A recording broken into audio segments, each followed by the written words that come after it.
Hi bro, வணக்கம் bro. நான் தான் உங்களுடைய ட்ரெண்டிங் ரமேஷ் மாலினி ப்ரோ. இப்போ நம்ம இளைஞரெல்லாம் சேர்ந்து விநாயகர் வச்சுருக்காங்க. இந்த இடம் எந்த இடம்னு சொல்லிட்டு நம்ம வந்து கேட்கலாம் bro. Gudiyatham teachers colony. Gudiyatham teachers colony. இது பாண்டிய நகரில் பாண்டிய நகரில் வச்சுருக்கீங்க. சரிங்க ப்ரோ, இப்போது எத்தனை வருஷம் நீங்கள் வந்து கொண்டாடிட்டு இருக்கீங்க? இது 7வது வருஷம். 7வது வருஷம் கொண்டாடிட்டு இருக்கீங்க. சரிங்க ப்ரோ, இப்போ போன வருஷத்து இந்த வருஷத்துக்கு வந்து போனால் என்ன வித்தியாசம் இருக்குது ப்ரோ? போன வருஷத்துக்கு சிவன் இல்லை, இந்த வருஷம் சிவன் இருக்குது. பின்னாடி சூரியன் யானை மேலே உட்காந்துக்கிறாரு விநாயகர். சரிங்க ப்ரோ, இப்போ நீங்கள் பண்ணியிருக்கீங்க, என்னென்ன நிகழ்ச்சியெல்லாம் நீங்கள் வந்து பண்ணீங்க ப்ரோ? இது அன்னதானம் போட்டிருக்கோம். இது வேற எதுவும் இல்லை. அன்னதானம் இப்போ இன்றைக்கி ஏதாவது நிகழ்ச்சியெல்லாம் இருக்குல்ல? இன்னைக்கு இருக்குது. இன்னைக்கு அன்னதானம். சரிங்க ப்ரோ, எல்லாம் வந்து இங்கெல்லாம் கற்பூரம் கொளுத்திட்டு வேண்டிட்டு எல்லாம் போனாங்களா? வேண்டிட்டு நிறைய பேர் வந்து வேண்டிட்டு போனாங்க. அங்கே கற்பூரம் கொளுத்திட்டு வேண்டிட்டு போனால் கண்டிப்பாக நிறைவேறுது.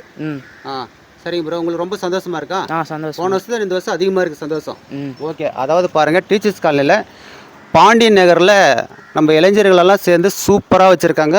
கீழே வந்து பார்த்திங்கன்னா கம்பீரமான முறையில் வந்து பண்ணால் யானை வந்து இருக்குது பாருங்கள். யானை மேலே வந்து பண்ணால் பிள்ளையார் வந்து உக்காண்ட்ருக்காரு. அது மட்டும் இல்லாமல் மேலே வந்து பண்ணால் சிவன் இருக்கிறாரு. எவ்வளோ ஆக்ரோஷமாக சூப்பராக அருமையாக இருக்கிறாரு பாருங்கள். அது சூரியன் வந்து ரவுண்டப்பாக சூரியன் இருக்கிறார். இந்த விநாயகரில் வந்து பார்க்குறதுக்கு வந்து அழகாக இருக்குது. அந்தளவு கண்ணில் ஒத்திக்கிற மாதிரி இருக்குது. அது மட்டும் தும்பி வந்து பாருங்கள், ஒரு சுரண்டிக்கிற மாதிரி வந்து போனால் மற்ற இடத்துல நம்ம வந்து பார்த்தோம் வேறு மாதிரி இருந்தது. இந்த இடத்துல பார்க்குறதுக்கு இந்த ஒரு டிஃப்ரெண்ட் இருக்குது. அதுக்கடுத்து வந்து கைகளில் வந்து போனால் ஆப்பிளோ இல்லை ஏதாவது நம்ம கொடுத்தோம்னா வாங்குற மாதிரி வந்து போனால் அவ்வளோ சூப்பராக இருக்குது.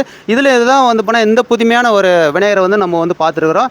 ஸோ அது மட்டும் இல்லாமல் இந்த பகுதியில் இருக்கக்கூடிய இளைஞர்களெல்லாம் வச்சுருக்காங்க. ஸோ அவங்களுக்கெல்லாம் வந்து நம்ம வந்து தேங்க்ஸை வந்து சொல்லிக்கலாம். ஸோ மறக்காமல் வந்து போனால் நீங்கள்லாம் வந்து இந்த இடத்துல இந்த விநாயகரை வந்து பார்த்துட்டு போனேன்னு சொல்லிட்டு கமெண்ட்ஸ் பண்ணுங்கள். நம்முடைய சேனலில் வந்து யாராவது ஃபாலோ பண்ணாமல் மறக்காமல் ஃபாலோ பண்ணுங்கள் ப்ரோ. Thank you bro. நான் தான் உங்களுடைய டிஆர் ப்ரோ.